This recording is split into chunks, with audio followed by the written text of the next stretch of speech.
Well, good afternoon, everyone.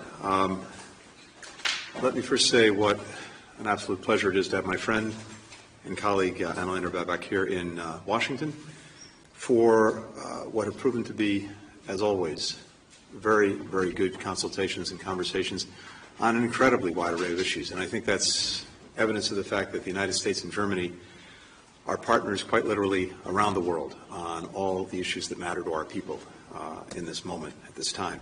So I don't think either of us can cover everything we talked about in the interest of time, in the interest of people getting lunch, but let me just touch on a few things, and I'm sure the Foreign Minister will want to do the same. Of course, we spent part of our conversation focused on Ukraine and Russia's ongoing war of aggression against Ukraine. Both of us have recently returned from Ukraine, so we were able to compare notes on our visits, but also make clear that we are both deeply committed to continuing the strong support that we and dozens of other countries around the world have been providing to Ukraine. Military, economic, humanitarian, and that support is being manifested in everything that we're doing right now to help Ukraine as it prosecutes the counteroffensive to take back more of its territory, but also as we think about the longer term and the importance of all of us being able to support Ukraine in all of these areas in a sustainable and effective way as it builds a military for the future, as it tries to develop a strong economy, and as it continues to deal with the horrific humanitarian consequences of Russia's aggression. Ultimately, the objective, of course, is for Ukraine to succeed in its efforts to regain its sovereignty, its territorial integrity, but not only to survive the Russian aggression, which it has and will, but to thrive in the future and to be able to stand strongly on its own feet. And we compared notes on the efforts that we're undertaking with many other countries to enable Ukraine to do that. I would just note as well, and as we discussed, that on the economic side, just yesterday, we named a very highly respected senior official and colleague of many years, Penny Pritzker, our former Secretary of Commerce, to take on the role of being our special representative for Ukraine's economic recovery, to work closely with Germany, with the European Union, with G7 partners, and many others who are working on this. And ultimately here, even as governments and international financial institutions support Ukraine, and that will continue, ultimately the most sustainable way for Ukraine to succeed economically is through private sector investment. And so we are focusing many efforts on these. Penny Pritzker brings remarkable expertise, remarkable knowledge, remarkable networks of contacts around the world to help do this. Of course, both of us continue to strongly urge a return to the Black Sea Grain Initiative, which, when it was in force, enabled Ukraine to export well over 30 million tons of grain, enough for 18 billion loaves of bread. Of course, that agreement never should have been necessary in the first place. It was only necessary because Russia blocked Ukraine from exporting its food to the world. But when the agreement was in force, it at least enabled that food to get out. Since Russia's torn it up, the food is not getting out. The people who are suffering the most are in developing countries. Greater food scarcity, rising prices for everyone, even those countries that were not directly getting the food from Ukraine. And we know, of course, that most of the grain getting out of Ukraine under the Black Sea Grain Initiative was going to developing countries. So I think Russia has only reinforced the opprobrium that it's getting from countries around the world by its actions on Black Sea grain. Of course, we continue to work on alternate routes to get grain out of Ukraine. We also discussed our common approaches to China, and we very much welcome Germany's China strategy. It is very coincident with our own. I think it reflects something that we've seen around the world, both in Europe, in Asia, as well as in the United States, which is a growing convergence in our approaches to China. Both of us, among other things, share the goal when it comes to our economic relationships of de-risking, not decoupling. This was further articulated in, I think, the very strong speech that President von der Leyen gave in her State of the European Union remarks just the other day. We're also very much aligned in our support for peace and stability and maintaining the status quo when it comes to Taiwan, as well as throughout the region. Finally, I think it's worth highlighting that we spoke about regional security in Europe, and particularly Bosnia and Herzegovina. We very much appreciate Germany's leadership when it comes to limiting some of the financial flows to the Republic of Srpska's President Dodik, to both rejoining and strengthening EUFOR's Althea program. And we talked about how the European Union can maintain pressure on actors who are putting Bosnia and Herzegovina at great risk, notably Mr. Dodik, using all necessary tools and boosting the capabilities of the stability mission. Finally, I would just note that Germany has been such a critical partner when it comes to NATO and our work for security and stability more broadly. Its leadership in fulfilling the Vilnius commitments on NATO capabilities has been instrumental. And I would be remiss if I didn't note as well that when it comes to Ukraine, among individual nations, Germany is the second largest provider of support to Ukraine in the world after the United States. That's the kind of leadership we've seen from Germany. That's the kind of leadership that I'm so appreciative of coming from Foreign Minister Baerbock, who's been among my closest colleagues throughout these past year and a half when it comes to dealing with Ukraine and so many other issues. So, Annalena, with that, let me turn it over to you. I guess we'll also have the pleasure of spending the week together in New York, UN General Assembly. Well, thank you very much, and thank you very much for the warm welcome today and also yesterday evening. I will speak in German, also for the German media. Meine sehr geehrten Ladies and gentlemen, the German-American relations are a bit like it is with good friends. It's not only about picking up the phone. It is important to feel a real connection, especially when you're not. And also knowing when the other is not there, but that he's still there in the background and that you can rely on him. And in these times, the Biden administration is making a huge contribution to that. And also the trust-based relationship between the Chancellor and the US President, and also the close exchange between the two of us. And I would like to thank my colleague Tony Blinken. Tony, thank you so much for that. One could also say the Atlantic has shrunk a bit thanks to you. And we've seen it over the last 1.5 years again and again, that we're not divided by an ocean, but that this ocean is linking us. During my visit to Texas, I was able to see that it is worth every effort to invest in this friendship, in the diversity of the people who carry this friendship forward, because it is this diversity that is the strength of our democracies. Investing in our friendship is something that we have done early on, a bit unwillingly, if I may say so, when we let one of our biggest or tallest export hits, Dirk Nowitzki, who went to Dallas to play in the NBA. But as we can see, early investments are never harmful, and we can see this with the finals that have taken place last week and the semifinals. But we're also linked even more by another thing. We stand up for each other's security in freedom. We Europeans, and especially we Germans, have taken our own security too lightly for too long. These times are over, once and for all. In Germany, we have flipped the switch. We are investing an additional 100 billion euros in our Bundeswehr.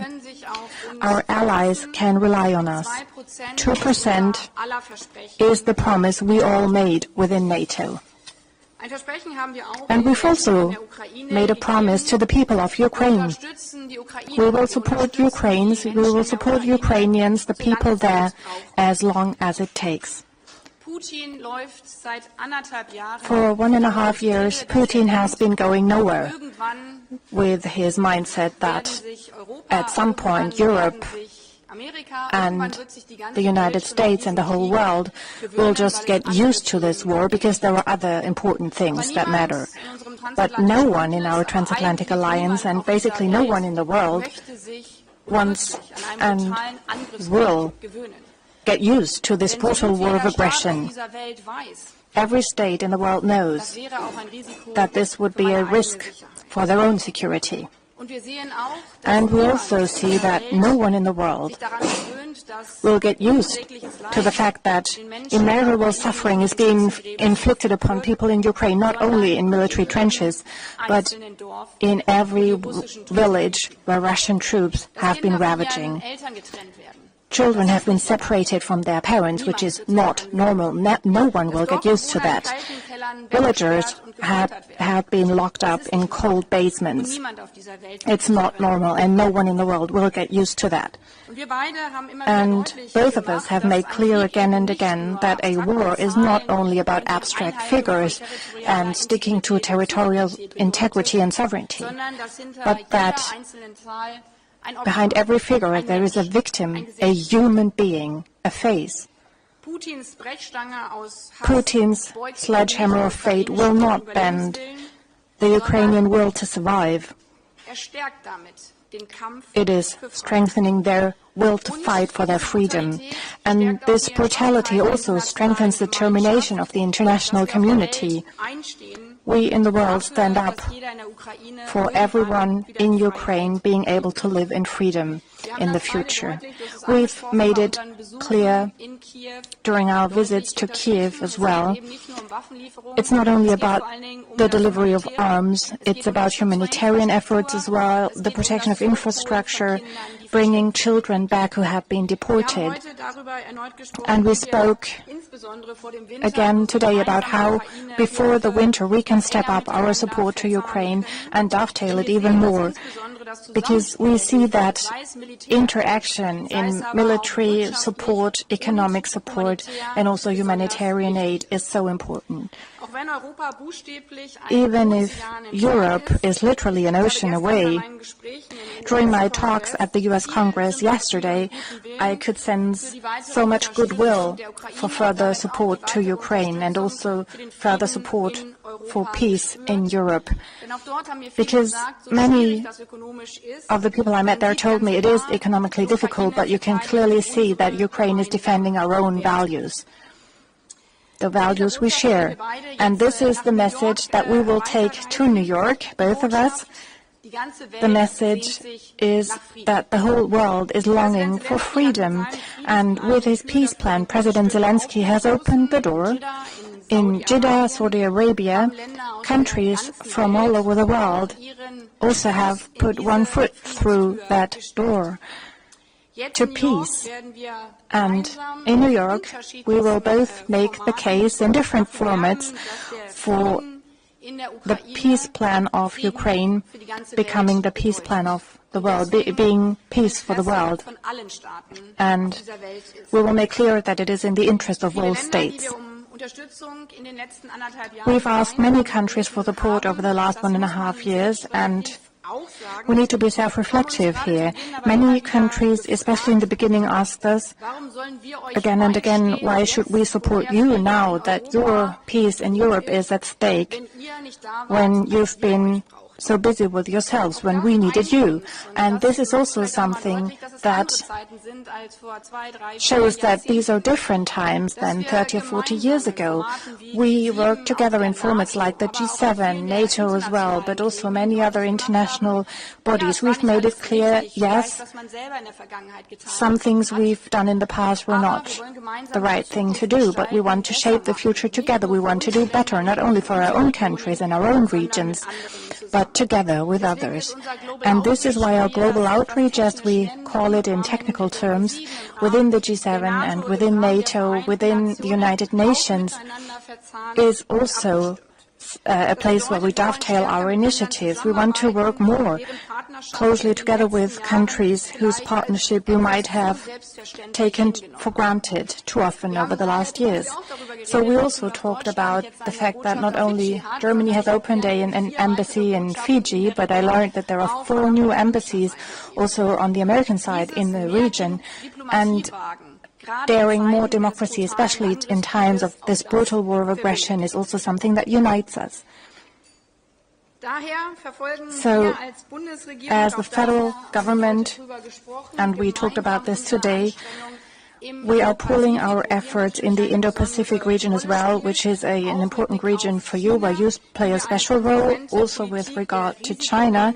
And we are looking for how we can engage in a policy of de-risking with many other partners in the world too. Secretary Tony, on both sides of the Atlantic, many people are, especially young people, in both our countries, and that's something we share as well, are concerned about divisions in our societies, driving people apart in our own countries. So it is so important that we stand up for peace and democracy in the world, and it's in that regard also important to strengthen our own democracies. It makes us stronger when we, as democracies, also challenge ourselves and show that working together, democracies working together, will strengthen us mutually. As friends and partners, partners in values, the US and Germany have a solid foundation to build on in the future. And we will especially focus on the younger generation, for whom transatlantic is a bit of an abstract term. We will get them on board. And this is also something that we cannot take for granted. We cannot just repeat the recipes of the past. We need to see how we can transform the transatlantic partnership and strengthen it for our young people. In that sense, thank you very much for spending so much time together with us. And in 1.5 years of this brutal war of aggression, we've addressed many topics, also bilateral topics that had been on the top of our agenda before. I would like to thank you for your hospitality. I'm delighted that our new ambassador is here now, Andreas Michaelis. You know him well, and we have a very popular face here with him. And not only in terms of foreign policy, but also on a bilateral level, we will be working closely together. And then we will enjoy the weekend before we meet again in New York. Thank you. The first question today goes to John Hudson with the Washington Post. Thank you, Mr. Secretary. The Biden administration is pushing hard for a normalization agreement between Israel and Saudi Arabia. And a lot of average Americans have a question, why should the United States be giving something up so that these two countries can get along better? Since Biden took office, Israel has rebuffed requests to open a consulate. It has rebuffed requests to stop the expansion of settlements. And it has rebuffed requests to rethink the reforms of the judiciary that threaten its democracy. Saudi Arabia, by turn, has ignored several requests to not slash the production of oil. And the leaders, Netanyahu and MBS, barely disguise the fact that they would prefer a Trump presidency over a Biden presidency. So I wonder, does it make the United States and by turn the Biden administration look weak by so obsequiously catering to what these countries want, who are not actually at war with each other right now? John, I love the formulation of the question, especially the obsequious part. A few things. First, normalization between Israel and Saudi Arabia, were to be achieved, would, in my judgment, be a transformative event in the Middle East and well beyond. Transformative because we've now had 4 decades plus of turmoil in that region in one way or the other, going back to 1979. You can go back, of course, even further. Moving from a region of turmoil to one of much greater stability and integration would have profound benefits for people in the region and, I believe, profound benefits for people around the world. And, of course, in one way or another, we've been drawn in time and again to that region when it was in turmoil, when it was in conflict. Having a region defined by normalized relations between Israel, its neighbors, and countries beyond, defined by integration and people working together in common cause on common projects that will benefit and improve people's lives, I think would be a singularly positive event.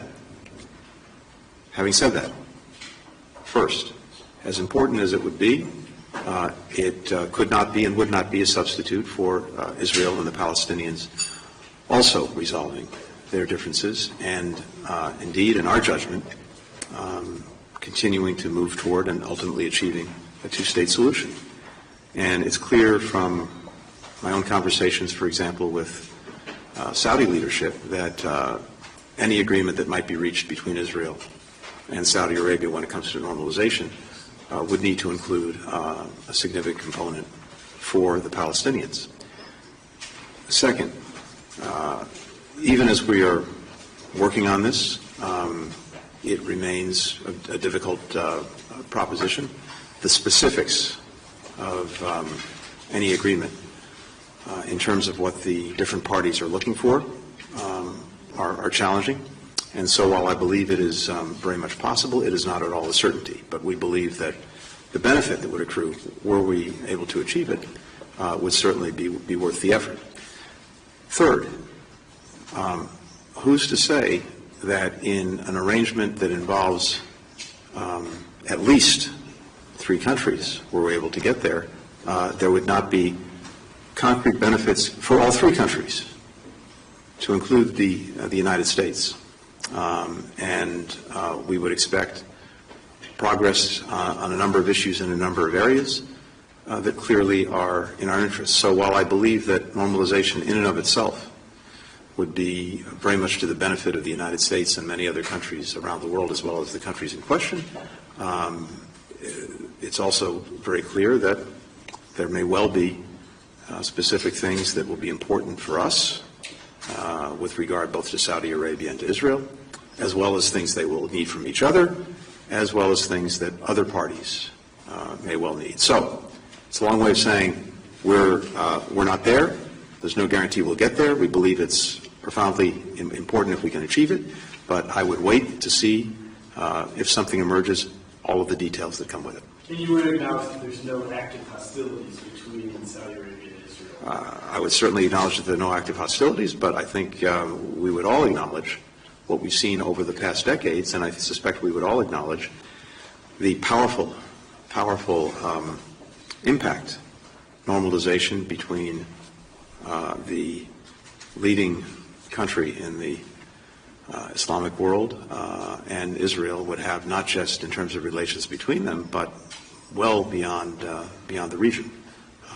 The custodian of the holy sites, Mecca and Medina, normalizing relations with Israel, I think, would resonate very, very powerfully. So, look, I don't think there can be doubt about the benefits of this, but the details of achieving it, again, remain challenging.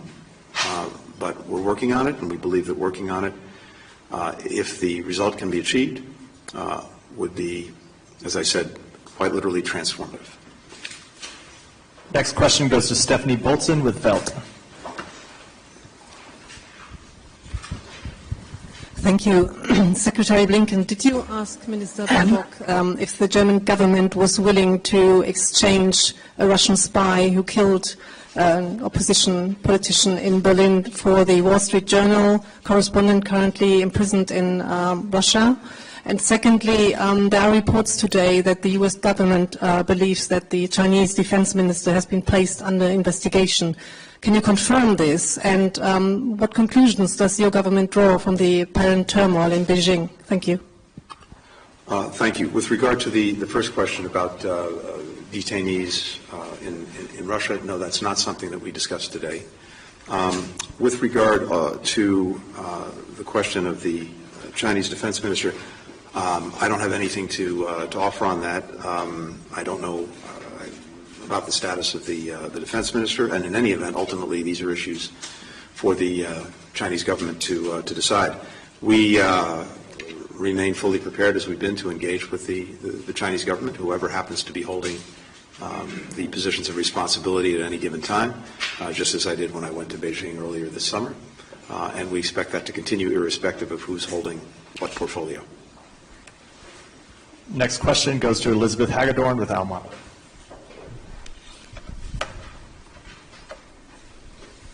Thank you. I'd like to ask you both about Iran. Minister Baerbock, Iran has threatened to respond to the E3's move yesterday on sanctions. Have you coordinated with Washington on how to offset that response? And also, after speaking with your Iranian counterpart on Wednesday, are you any closer to securing the release of U.S. resident and German national Jamshid Sharmad? And Secretary Blinken, what do you make of the recent growth in Iran's stockpile of 60% enriched uranium, but the apparent slowdown in the pace of enrichment? Does this motivate the U.S. to pick up where the P5+1 left off a year ago, or instead work with third countries to cap the program and some sort of lesser deal?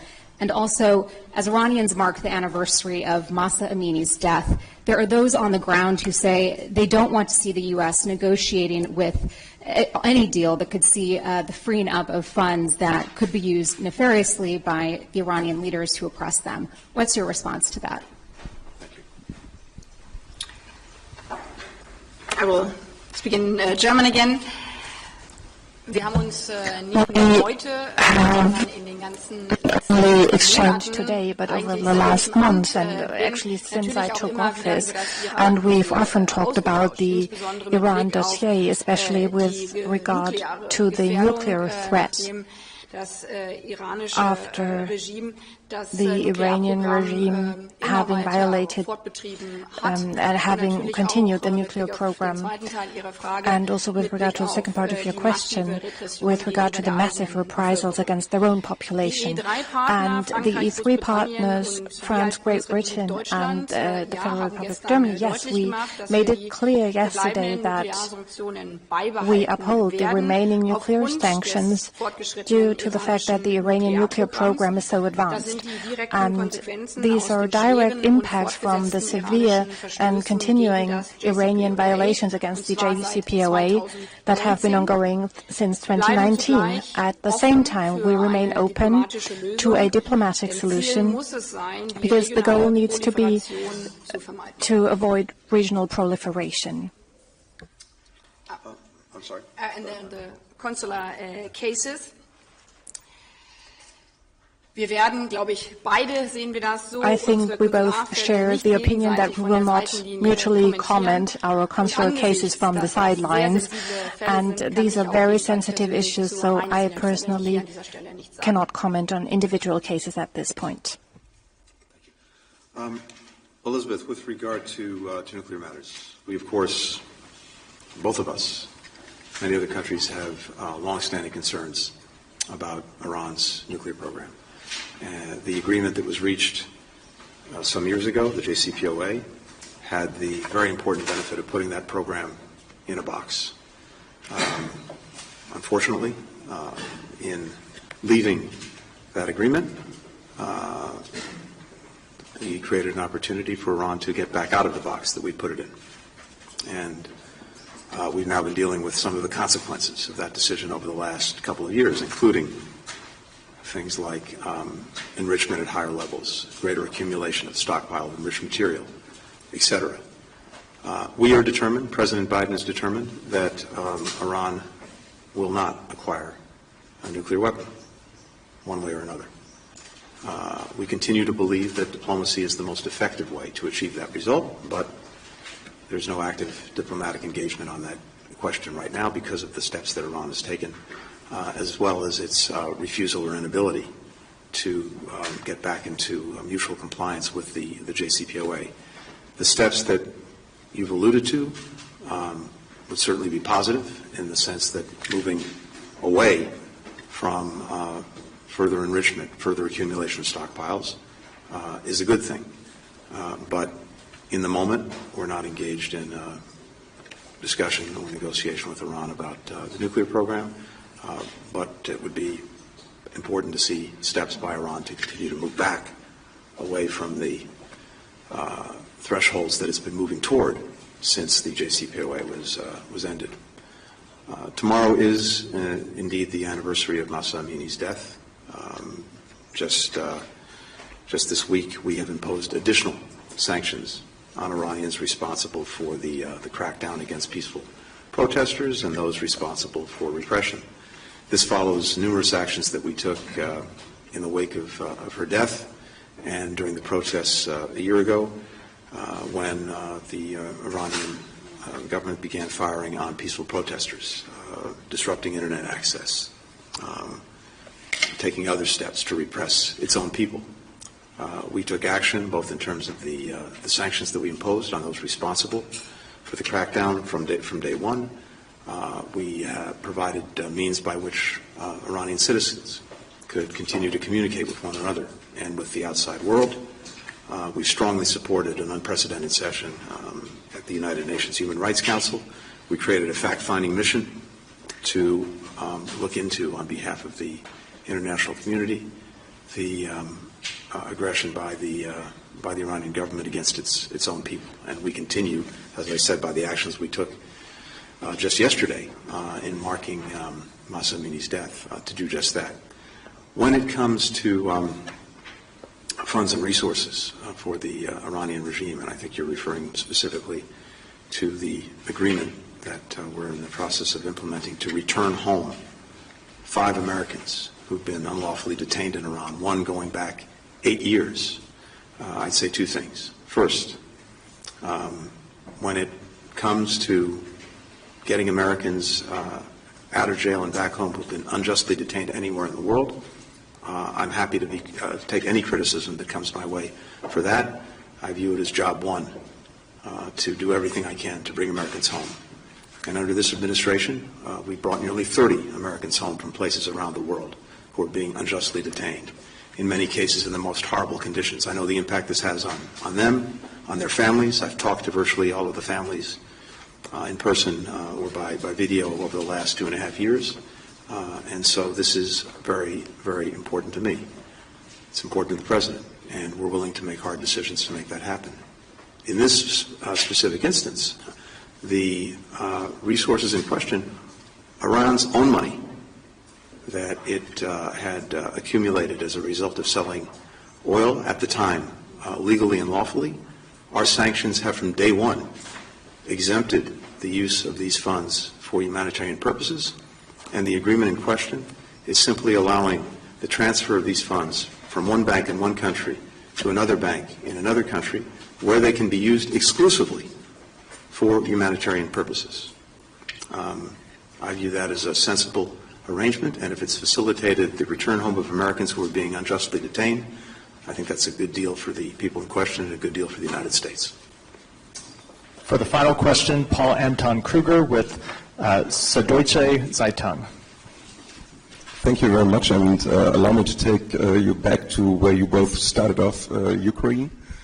You both reiterated that the ultimate goal of the support to Ukraine is that she regains her sovereignty and her territorial integrity. Both governments, nonetheless, are hesitant to provide certain weapon systems to the government of Ukraine that it has been asking for, namely ATACMS, ballistic missiles, and Taurus cruise missiles. Apparently, the concern is the range, that they would be suitable to attack also facilities in Russia, deep in Russia.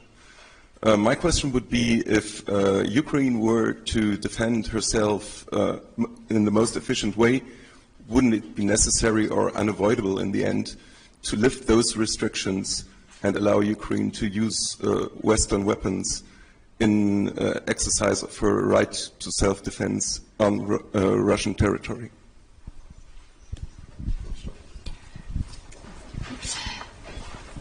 Ich habe mich mehrfach zu dieser Frage ja schon geäußert, deswegen commented on the question several times, so I will be short. I will keep it brief. Both of us have seen during our visits how important it is that the Ukrainian government and the Ukrainian military is able to defend and to free their people in eastern Ukraine, because the people there,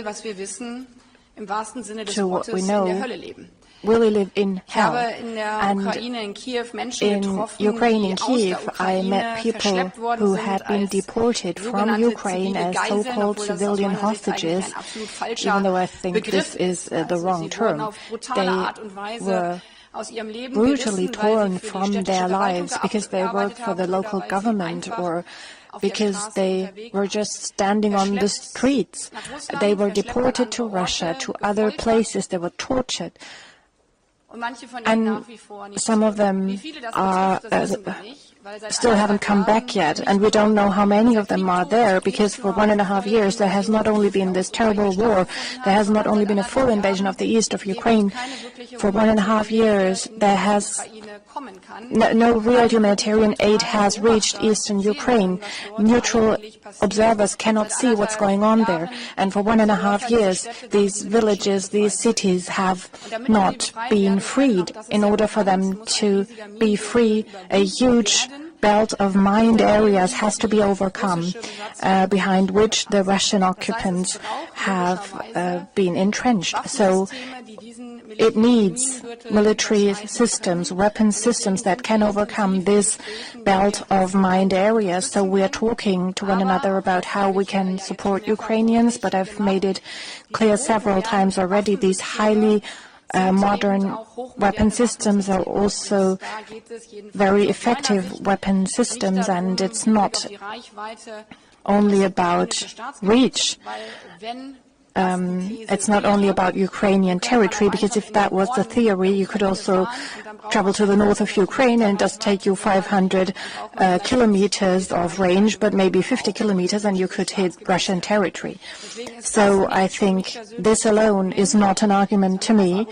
The argument is that there are sensitive issues to be clarified, especially for our system, Taurus, and it's not as easy as it might sound in the first place. So, as the federal government, the Minister of Defense, the Chancellor and I have talked about this repeatedly over the past weeks, and we've made it clear again and again. We're in intensive discussions and we're examining what we can do.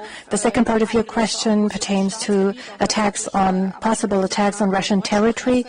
And I made it clear to the German press also, the right to self-defense means that you can defend oneself. We have other cases in the world where states that are attacked from the outside have a right to defend themselves and to fight back. This brutal war is not only about what is legally admissible. We have made it clear again and again, the basis for arms deliveries is international law, humanitarian international law. That's the basis for our arms deliveries, but it's not only about legal questions, and I think we've made it clear at this press conference as well. It is about the world's broad support for Ukraine, for peace in Ukraine. And this is about trust. And in addition to legal questions, including and with regard to the right to self-defense, they are quite clear. But for us as NATO partners as well, it was important for us that we strengthen trust across the globe, trust in our own actions, and that this is about strengthening Ukraine's capabilities for self-defense. So we told the Ukrainian military from the beginning that our arms deliveries are limited to defending their own territory, the territory of Ukraine.